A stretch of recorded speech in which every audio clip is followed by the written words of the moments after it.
Bagong taon, may bago na naman tayong mga bike accessories. Huwag na nating patagalin pa. Let's go 2025!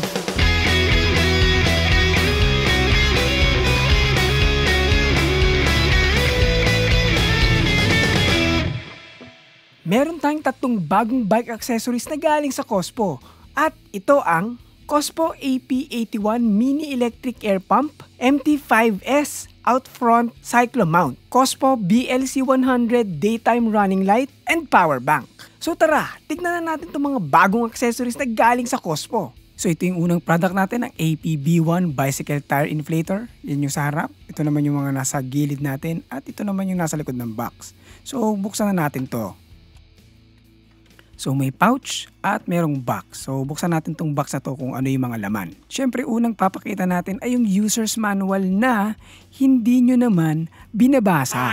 Pero lagi kong sinasabi, basahin nyo yung user's manual kasi meron kayong mapupulot dyan to get you started sa product. So ito yung unang pouch natin. Ang laman ay cable, type A to type C yan. Maiksi lang, so mas madaling itago. Madali ding mawala, charot lang. Ito yung mga nozzle pang presta at pang Schrader valve. Pin para sa bola at yung lanyard. Meron din itong hose na flexible. Malamang ito yung lagi kong gagamitin. At ito na yung black pouch. Nandito yung pinaka-inflator natin. So may protective plastic pa, tanggalin na natin yan. Very satisfying. At gumagana naman yung pinaka-pump natin. So this pump is made out of plastic. Durable plastic naman yan at hindi mukhang laruan. Matte finish pala yung pinaka-texture ng plastic niya. Ang physical dimension nito ay 71.5 by 45 by 32 mm. Ang weight ng pinaka-pump ay 130 grams. Kung titignan natin sa harap, merong LCD at may tatlong buttons. Sa mga gilid, merong mga vents. Meron ding lagayan ng lanyard dito. Dito sa baba, makikita natin yung pinaka-butas kung saan lumalabas yung hangin. Sa tabi ng air vent, merong ilaw. Balikin natin yan mamaya. At sa bandang gilid, merong USB Type-C port. Dito mo i-charge yung unit. Speaking of charging, less than an hour ang charging nito bago mapuno from 0 to 100%. So ang pinaka-operation nito ay i-hold mo yung power button at mag-open na yan. I-hold mo lang din yan kung papatayin mo na. So makikita mo sa LCD yung battery indicator. Sa baba nun, kung ilang PSI yung sinet mo or yung bar na sinet mo. At yung pinaka air pressure gauge. Para maset mo yung air pressure, pwede mong i-hold yung plus or yung minus button. Pag tinap mo ng mabilis yung minus button, magpapalit siya ng unit of measurement. Pwedeng bar or PSI. At pag yung plus button naman ang tinap mo ng mabilis, iilaw na ngayon yung ilaw sa baba kanina. Magandang feature yan para pag nasa madilim ka, makikita mo kung nasaan yung pito ng gulong mo. Hindi ka nakakapa-kapa. So depende kung anong meron kang pito, kung presta ba yan or Schrader, yun ang ilalagay mong attachment. Puti para sa Schrader at yung pula naman para sa presta. So pag nakabit mo na yan, pwede mo nang rektang hanginan yung mga gulong mo gamit yung pump. Pero ako, mas gusto kong ginagamit yung bendable hose na ito. Naititread kasi ito sa mismong pito ng gulong. So hindi mo na kailangang hawakan or secure yung pinaka-pump habang naghahangin ka.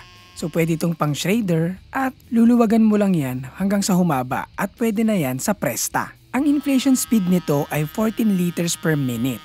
Sa test ko, nung nagkarga ako ng 30 PSI sa 2.3 na tire, tumagal ito ng 1 minute and 18 seconds. Battery capacity nito ay 500 milliamperes. Celebrate small or big wins with your special ones.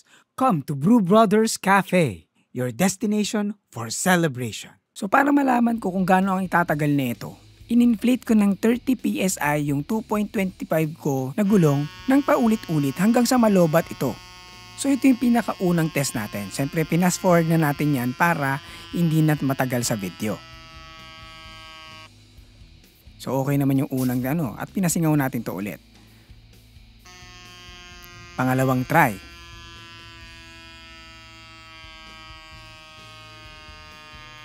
Okay naman. So, pinasingaw natin ulit at hinanginan natin ulit.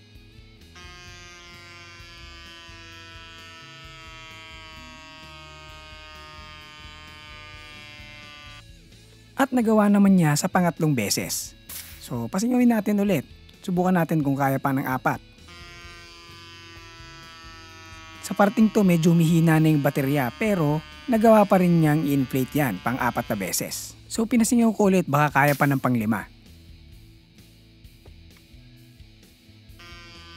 Medyo iba na yung tunog ng baterya, talagang medyo mahina na. Pero Sa tingin ko kaya pa rin to eh. At hindi ako nagkamali, kinaya niya pa rin yung pang-5. So pinasingaw natin at susubok tayo ulit. At yon, 9 PSI na lang at namatay na kagad yung pinaka-pump. Pero sa isang full charge, nagawa niya mag-inflate ng 2.25 na gulong at 30 PSI ng 5 beses. Nga pala, may reason kung bakit merong hot na nakalagay dito sa pinaka-hose kasi umiinit talaga yung pinaka-unit mo pag maraming beses mo siyang ginamit. Napakagaling talaga ng mga e-pump na ito. Sa maliit na package na madaling bitbitin at itago, makakapag-pump ka ng gulong mo nang walang kahirap-hirap at hindi ka mapapagod. Ako, nire-recommend ko talaga na bawat siklista merong ganitong e-pump. Bukod sa hindi ka mapapagod, tamang pressure ang maikakarga mo at hindi ka nanguhula. Kasi hihinto siya sa kung anong sinet mong tire pressure. Tapos na ang pisil-pisil days mo sa gulong. Kung gusto mo nito, tatry kong kumuha ng link at maglalagay ako kung meron akong makikita. Relatively bago yung product nitong Cospo, so baka wala pa sa Shopee. Pero kung meron man, lalagay ko dyan sa description para makita mo na rin yung eksaktong presyo. Okay! Punta na tayo sa next product natin at ito ang MT5S Out Front Mount for Cycling Computer. So yan yung pinakaharap ng box. Ito naman yung mga gilid, may instructions at yung mga nilalaman at random stuff sa likod. So yan, buksan na natin at tignan natin ang laman. So merong dalawang plastic. Yung isang plastic may lamang accessories. So meron tayong mga hex key, dalawa yan. Meron tayo ng pang 25.4mm na diameter na rubber gasket. Meron din itong adapter pang GoPro at pang ilaw. At ito na yung pinaka-out front bike computer mount natin. It's made out of plastic pero sobrang sturdy plastic nito. Kung ikukumpara ko yung flex nito sa ibang mga nagamit ko, ito yung isa sa pinakamatibay at pinaka-stiff na nagamit kong cyclocomputer mount. Very minimal yung flex. Ang kinagandaan ng mount na ito, meron siyang lagayan din ng mount sa ilalim. Balikan natin yan mamaya. Nakakabit na pala yung isang rubber gasket, pang 31.8mm naman to na diameter. So pwede mong ipalit yung mas makapal dyan, depende sa taba ng handlebars mo. So paano ba kinakabit to? So una, tatanggalin mo muna yung bolt na yan, gamit yung supplied na Allen key. So pag nabuksan mo na yung clamp, pipili ka ngayon ng appropriate na rubber shim para sa handlebars mo. Yung mga rubber shim na yan, nakahulma yan sa pinaka-clamp so hindi yan gagalaw-galaw pag nakamount na. At dahil 31.8 ang handlebars natin, yung manipis na rubber shim ang gagamitin natin. So ilalagay mo lang yan dun sa pinaka-clamp at ika-clamp mo na yan sa pinaka-handlebars natin. At pag nailagay mo na yan, pwede mo nang ilagay yung bolt at higpitan ito. Yung tamang higpit lang yung pag nabangga mo yung pinaka-mount, gagalaw pa rin siya para hindi mabali in case of a crash. So pwede mo nang i-mount yung paborito mong cyclocomputer. Yung initial feel, sobrang solid, walang alog, may konting flex pero hindi tulad ng iba na ma-flex. Ito talagang super solid siya, tigas So ganito yung magiging itsura pag naka-mount na. This video is brought to you by Pretty Petty the Podcast, ang podcast na nagbibigay opinyon na hindi nyo naman hinihingi. Kung gusto mong matawa at matuto, punta ka lang sa description for the Spotify link. Naalala nyo yung extra mount sa package? Pwede mong ilagay yan sa ilalim ng pinaka-mount.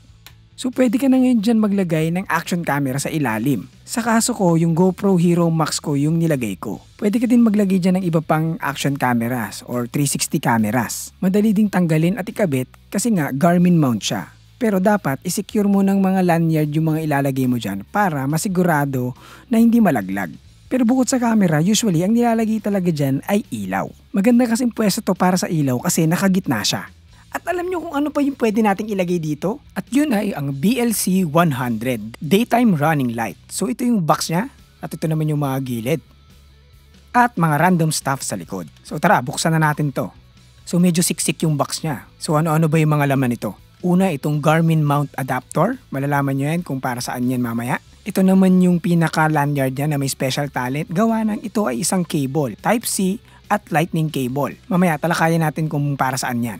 Meron din itong transparent plastic na proprietary mount para sa mga cyclocomputer. At syempre, yung mismong daytime running lights natin. Initial feel, hindi naman sobrang bigat at hindi din naman sobrang gaan. Solid yung feeling niya pag hawak mo, hindi siya mukhang pipitsugin. So ang pinaka-dimension nito ay 9.5 by 6.3 by 1.8 cm na may total weight na 145 grams. This is made out of plastic pero solid plastic naman na may brushed aluminum design. Nung una nga, akala ko aluminum talaga pero nung kinuktok ko plastic.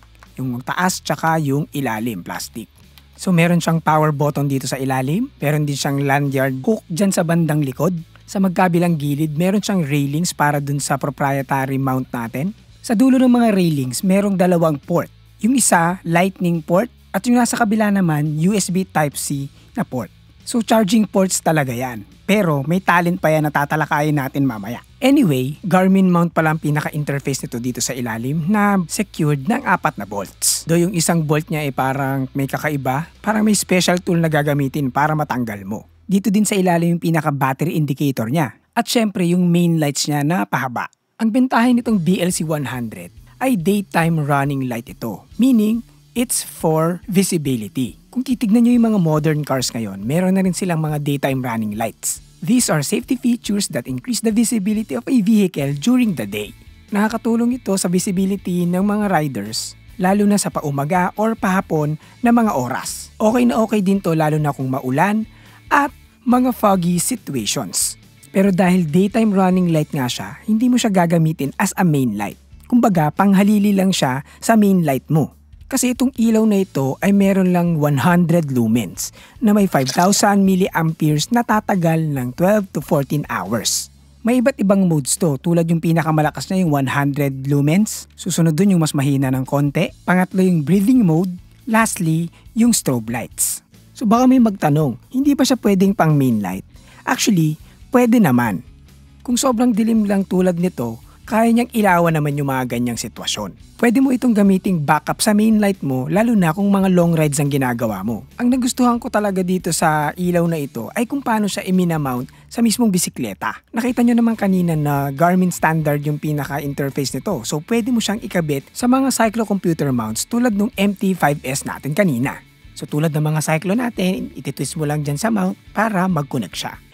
Saan ko naman ilalagay yung cyclo ko kung pinatong ko na siya sa cyclo mount? Dito ngayon papasok yung transparent plastic kanina. Kung titignan natin yung taas niyan, may mount para sa cyclo-computer. So ang gagawin mo, i-slide mo lang siya dun sa railing sa magkabilang gilid ng mismong ilaw para makabit mo siya. Mag-i-snap naman yan into place. Meron ka na ngayong lagayan para sa cyclo-computer mo. Though kailangan mo tanggalin yung mismong ilaw sa mount para makabit mo to kasi hindi mo siya makakabit nang nakakabit yung ilaw. So para saan naman tong extra adapter? Kung gusto mong i-mount yung ilaw ng mas mababa, pwede mong gamitin to. Pero gamit yung mount sa taas ng ilaw, pwede mo namang irekta ilagay ito dun sa pinaka-cyclo mount natin. Tapos yung extra mount, pwede nating ikabit sa mga GoPros or action camera na meron tayo. Di ko lang i-recommend to dahil yung bigat nung pinaka GoPro mo sinasalo yan ng ilaw. Mas okay kung sa taas na lang din yung ilaw tapos yung cyclo-computer tapos sa baba kung ano man yung gusto mo ilagay, kung ilaw man or action camera. Pero maganda talaga dyan ay ilaw kasi nga sabi ko nga daylight running lights to. Okay din naman na nasa ilalim yung ilaw for clearance gawa ng may isa pang talent itong ilaw na ito. At yun ay pwede mo siyang gamiting power bank. 5,000 milliamperes na baterya, magagamit mo yan as an emergency backup power. So pwede mo i-charge yung cellphone mo dyan, pwede mo ding i-charge yung mga GoPro mo na nakakabit sa ilalim, at syempre yung cyclo-computer mo. Kaya okay din na nakamount sa ilalim tong ilaw gamit yung adapter para may clearance lalo na kung ang cyclo mo ay nasa likod ang saksakan. So dual purpose talaga ang ilaw na ito. Pwede siya maging daytime running light or backup ilaw at pwede din siyang maging power bank. Kaya gustong gusto ko tong ilaw na to eh. Naghahanap ka ba ng bagong bike? Meron tayong 500 peso off discount pag bumili ka ng bike or bike frames dito sa website ng RD Cycles. Alam ko madalas free delivery pa sila nationwide. So huwag kalimutan ilagay mo Forever Bike Noob sa checkout para sa 500 peso off discount. So tulad ng ibang mga products natin, relatively bago pa ito. So baka wala pa akong makitang link sa Shopee. Pero pag may nakita ko, ilalagay ko na kagad yan sa description. Pero habang wala pa, pwede nyo tignan yan sa website nila, ililink ko din yan sa description. Nagsiship naman sila worldwide. At nandyan din pala sa description yung FB ko at Instagram. Follow nyo ako dyan. At kung hindi ka pa nakasubscribe, ano pang inaantay mo? Mag-subscribe ka na para sa mga susunod na videos gaya nito. Ako nga pala si Nat na nagpapaalalang manatiling bike bumabang buhay para tuloy-tuloy lang ang paso ng kaalaman. Paalam!